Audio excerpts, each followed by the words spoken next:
Ang rollout naman po ng service contracting program sa General Santos sumarangkada na ngayong araw. Kumuha po tayo ng mga naging kaganapan dyan sa pag-ulat ng Bombo Radio Gensan.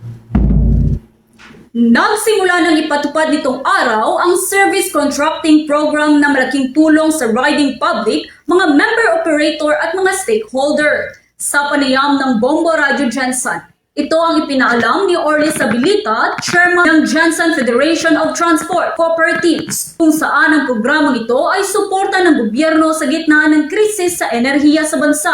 Aniya, kahit papaano ay nakatulong ito sa ngayon sa mga driver at operators ng modernized jeepneys. Sinabi ni Sabilita, sa ilalim ng programang ito ay binabayaran ng gobyerno ang halagang 40 pesos kada kilometro sa biyahe. Subalit may limitasyon ito na hanggang 100 kilometers lamang. Bukod dito, ipinatutupad din ang discount sa pamasahe kung saan may 20% na bawas para sa regular na pasahero, habang umaabot naman sa 40% ang discount para sa mga persons with disabilities, senior citizens at mga estudyante. Bagamat hindi pa ganap na bumabalik sa normal ang presyo ng krudo, malaking tulong ang nasabing programa upang mabawasan ang kanilang pagkalugi. Nagpapasalamat kami sa programa ng ating Pangulo dito sa Service Contracting Program Phase 6. Ngayong araw lang po tayo nakapagsimula.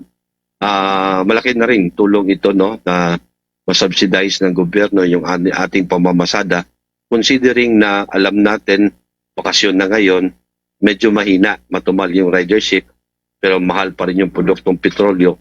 So malaking tulong na itong programa. At yan ang ulat mula sa himpilan ng Bombo Radio Gensan. Ito si Bombo Jara Aurelia, and this is Bombo Radio Philippines, the #1 and most trusted source of news and information. Basta Radio, Bombo! For the most trusted source of news and information, visit our website at www.bomboradio.com. Follow us on Bombo Radio mobile app, Facebook, YouTube, TikTok, and X, formerly Twitter. Like, share, and stay connected.